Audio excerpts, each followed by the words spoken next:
সম্প্রতি কিছু দালালরা ক্রিকেট বয়কট করেছে, যেমন তামিম, মিঠুন। তো এদেরকে করা হোক। এই দেশ থেকে, এই দেশের মানুষদের থেকে এদেরকে বয়কট করা হোক। এদের এই দেশের খেলার মধ্যে কোনো প্রয়োজন নেই। এরা দালাল, এরা স্বৈরাচারের দোষর। এরা কি দিয়েছে এই দেশের মানুষকে? কিছুই দিতে পারে নাই। শুধু মানুষকে নিরাশা, হতাশা আর মন ভাঙা দেওয়া ছাড়া আর কিছু এরা দিতে পারে নাই। তো এরা একটা বোধ নিরোটা এনে দিতে পারে নাই। এখন সম্প্রতি এরা দালালি করতেছে। স্বৈরাচারের এরা আসল দোসর। এরা এরা মুখোশধারী।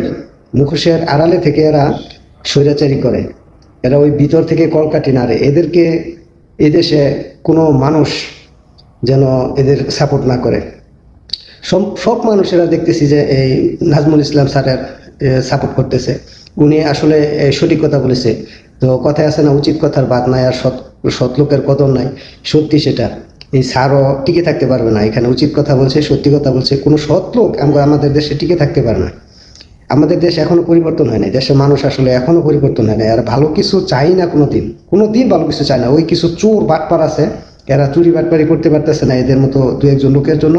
সেজন্য এদের মতো স্যার সবসময় আসে না, এরা দুই একজন হয়। আর এদের মতো চোর দালাল সবসময় হয়ে থাকে।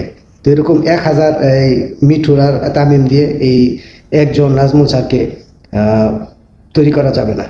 এদেরকে বয়কট করা হোক। দেশের সমস্ত মানুষ এদেরকে বয়কট করুক। এদেরকে বিতাড়িত করে দেখ, সমস্ত কাজ কর্ম থেকে, সমস্ত বিষয় থেকে এদেরকে বিতাড়িত করুক, বয়কট করুক।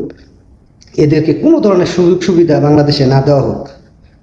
এরা হচ্ছে স্বৈরাচারের দোসর। এরা অরিজিনাল খারাপ লোক। এরা ভিতর থেকে খারাপ। এরা কলকাঠি নাড়ে ভিতর থেকে।